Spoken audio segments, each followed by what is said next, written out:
आरो दिनै बेवहाय मोनसे बाथ्राया बेसो जे जोंनि दक्षिण बिजनि डिग्री कलेजआ दिनैसिमबो बेयो सरकारि कलेज नङा, बेयो भेन्सार कलेज आरो बिनिखायनो बिथांमोननि जानानै जोङो दुलाराय बर' फरायसा आफादा बिटिआर रेकर्ड बादियै बेवहाय निट बेसिसखौ नायनानै बे डिग्री कलेजआ प्रभिन्सियेलाइज कलेज जाहाथे उनाव जालांनांगौ बिनि थाखाय जों दुलाराय बर' फरायसा आफादा अरायसम जोङो बिथांमोननि जानानै जों दाबि लाखिलांगोन। जोङो दुलाराय बर' फरायसा आफादा बेखौ नोजोर बोनानै खावलायनो लुबैयो दिनै गोबां भेन्सार स्कुलनि गेजेराव दक्षिण बिजनि डिग्री कलेजआ मोनसे ओरैबायदि जायगायाव दं जाय जायगायाव गोबां फरायसाया मुं थिसनो। बिनि थाखाय दिनै क्लासरुमखौ नायोबा 100 फरायसाया मोनसे क्लासरुमाव जिरायनानै क्लास खालामजाया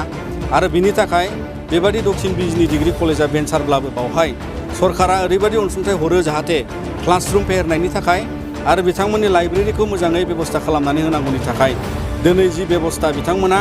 गासिबो आबादारि न'खरनिफ्राय बे कलेजाव फैयो आरो बिनिखायनो बे गोहोखौ जों फेहेरनानै होनांगौ जाहाथे बिथांमोना बावहाय सोलोंथाइनि जे गियाननि फुंखाखौ फेहेरनानै लानो हायो। दिनै दक्षिण बिजनि डिग्री कलेजाव 9थि फ्रेसार्स डे बिथांमोना सेलेब्रेट खालायदों आरो बे जि डिग्री कलेज बे दक्षिण बिजनि डिग्री कलेजाव दिनै गोबां फरायसाया बेवहाय डिग्री फरायनो बिथांमोना 180 फरायसाया दिनै फार्स्ट सेमिस्टाराव मुं थिसननायखौ जोङो गोजोननाय मोन्दों आरो दुलाराय बर' फरायसा आफादनिफ्राय जों गासै फरायसाफोरखौ नोंथांमोननि गेजेरजों जों बरायो आरो गुबैयै बेवहाय जेसेबां दिनै डिग्री फरायनानै दं बावहाय गासै ओनसोलनि बावहाय गुबुन गुबुन हारि माहारिया बावहाय फरायो, बर' मिडियाम बेकग्राउन्ड, एसामिस मिडियाम बेकग्राउन्ड आरो बेबादिनो बेवहाय जिखिनि बिथांमोना गोजौ थाखोनि सोलोंथाइ लानो जुजिगासिनो दं आरो नाजागासिनो दङ आरो दिनै बेवहाय मोनसे बाथ्राया बेसो जे जोंनि दक्षिण बिजनि डिग्री कलेजआ दिनैसिमबो बेयो सरकारि कलेज नङा, बेयो भेन्सार कलेज आरो बिनिखायनो बिथांमोननि जानानै जोङो दुलाराय बर' फरायसा आफादा बिटिआर रेकर्ड बादियै बेवहाय निट बेसिसखौ नायनानै बे डिग्री कलेजआ प्रभिन्सियेलाइज कलेज जाहाथे उनाव जालांनांगौ बिनि थाखाय जों दुलाराय बर' फरायसा आफादा अरायसम जोङो बिथांमोननि जानानै जों दाबि लाखिलांगोन। मानोना ओनसोलखौ नायनानै दिनैहाय जि एनरलमेन्ट आरो फरायसाफ्रा जि गोजौ थाखोनि सोलोंथाइ डिग्री फरायनो मोननांगौ बिनि गासै सुजुग सुबिदाखौ नायोब्ला जोङो दिनैहाय बेवहाय जोबोद गोनांथार होननानै जों सानो। दा बिनिखायनो फैबाय थानाय समाव बेवहाय बेसेबां फरायसा बिथांमोना खस्थ' खालामनानै फोरोंनाय जे फोरोंगिरि सार मेडाम बिथांमोनहा जोङो दुलाराय बर' फरायसा आफादनिफ्राय बिथांमोनखौ साबायखर बावो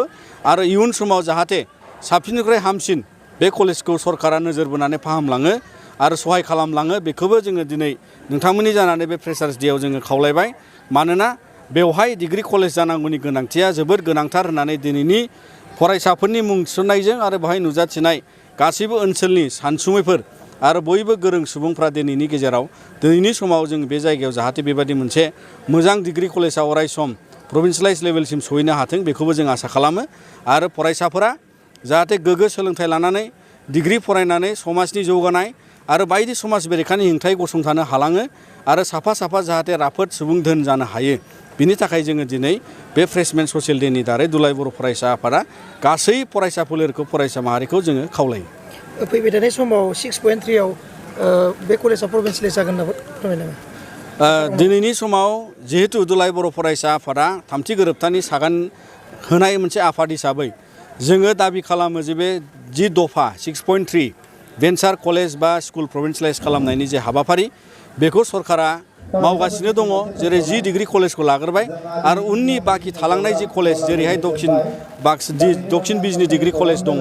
बेबायदि गासैखौबो जाहाथे फारि फारि सरकारा प्रभिन्सियेलाइज खालामलाङो आरो दुलाराय बर' फरायसा आफादा जों बे दाबिखौ लानानै नारसिननायखौ जों खम खालामाखै आरो बिटिआर सरकारजों लोगोसे आसाम सरकारनि सायाव जों आरोबाव गोख्रोङै नारसिनगोन। मानो होनबा बेवहाय माखासे सैथोथा दङ आरो बे सैथोखौ लानानै दिनै जोङो जिहेतु